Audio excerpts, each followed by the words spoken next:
Oi, meninos. Então, vamos começar? Nós vamos trabalhar agora com as chamadas leis ponderais, ou lei das reações químicas, tá? Essas leis ponderais são as leis que relacionam as massas dos reagentes e produtos em uma reação química. Primeiramente, o que são massa? Massa, peso, tá? É o que a gente, de forma meio que equivocada, mas é o que a gente fala que a gente tem. Quando a gente sobe numa balança, a gente fala que a gente pesa. Isso é uma coisa equivocada, o certo é que a gente vai encontrar a nossa massa lá, tá? E o que seria reação química? Lembra quando a gente falava que existem fenômenos físicos e fenômenos químicos? Os fenômenos químicos seriam aqueles em que a gente tinha determinadas substâncias e elas se transformam em outras. Então, essa parte de se transformar em outras é que são as reações químicas, que é quando eu tenho uma determinada coisa e eu transformo em outra, então eu estou fazendo uma reação química. E toda reação química ela pode ser representada em forma de uma equação, tá? É muito importante esta setinha aqui, ó. Essa setinha é o que indica a reação propriamente dita, tá? Então, ali é onde indica que está acontecendo a minha reação. Então, quer dizer que eu tinha isso, e isso daqui pegou e se transformou nisto daqui, tá? Então, eu tinha uma coisa e ela se transformou em outra coisa. Então, eu tinha o componente A, esse componente A, ou essa substância A, se juntou à substância B. Então, como eu juntei esses dois se juntaram e reagiram. Então, a gente chama eles de reagentes. Então, esses reagentes se reuniram, sofreram uma reação e se transformaram em outros componentes. Um eu estou chamando de componente C e o outro eu estou chamando de componente D.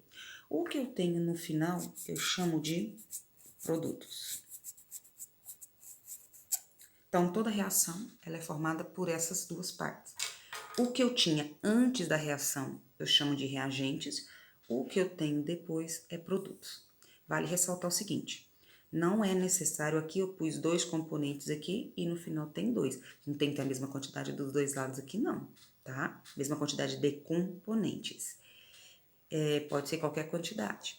Por exemplo, para me formar a água eu vou pegar como reagente, eu vou juntar o H, aqui ó, a água, eu vou juntar o hidrogênio, vou reagir com o oxigênio, é meia molécula de oxigênio, eu vou pegar o hidrogênio, junto meia molécula de... Pego o hidrogênio, meia molécula de oxigênio, e no final eu vou ter a água, tá? Então, eu reagi esses dois, então esses são os reagentes, e eu tive como produto somente a água, tá bom? Então, olha, aqui já são dois, eu tenho duas coisas e formou só uma. Então, não é necessariamente obrigatório ter a mesma quantidade de componentes nos reagentes e nos produtos.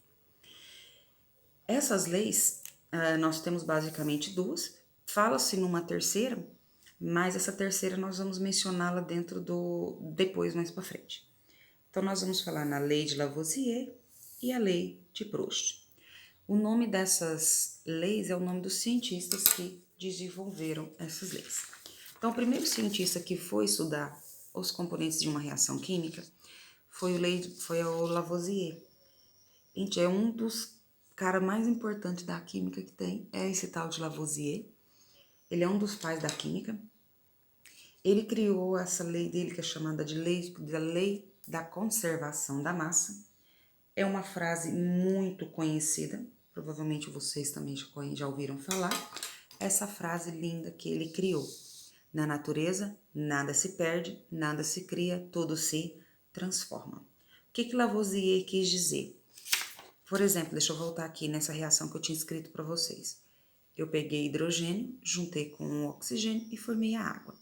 Na hora que eu tava montando aqui, não sei se vocês se lembram que eu voltei, eu escrevi O2, voltei e coloquei, falei, é meia molécula de O2. Por quê? O que Lavoisier falava?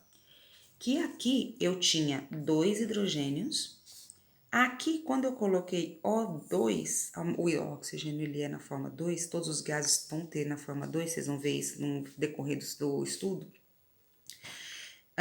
No final eu tive H2O, no final eu tive 2 hidrogênios, ó, normal, igual estava lá no início, só que quando eu peguei o oxigênio, aqui não tem número, quando não tem número é 1.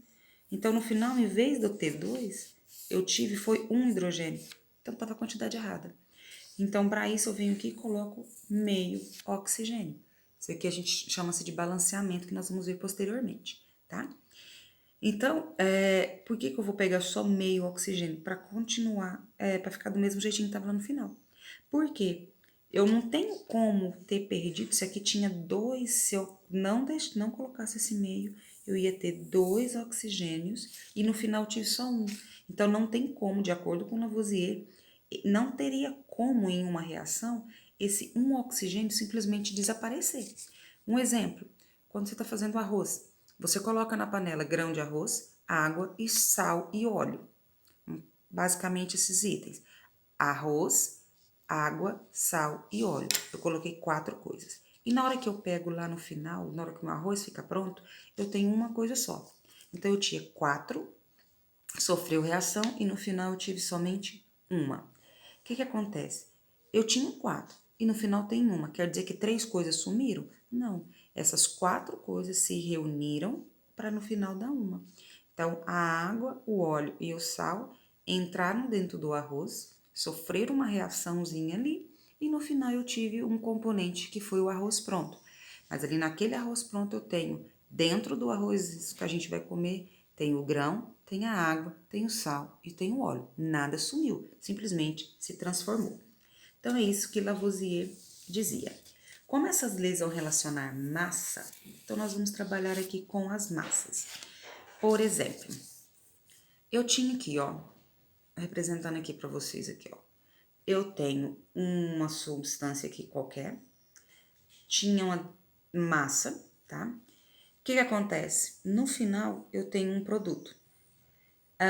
Mas a quantidade de coisas que eu tenho aqui, o peso disso daqui e o peso desse final aqui tem que ser o mesmo. Uma coisa que a gente tem que observar, todo sistema ou toda reação, de acordo com Lavoisier, para funcionar, isso tem que ser num sistema fechado. O que é um sistema fechado? Aonde não há troca de matéria.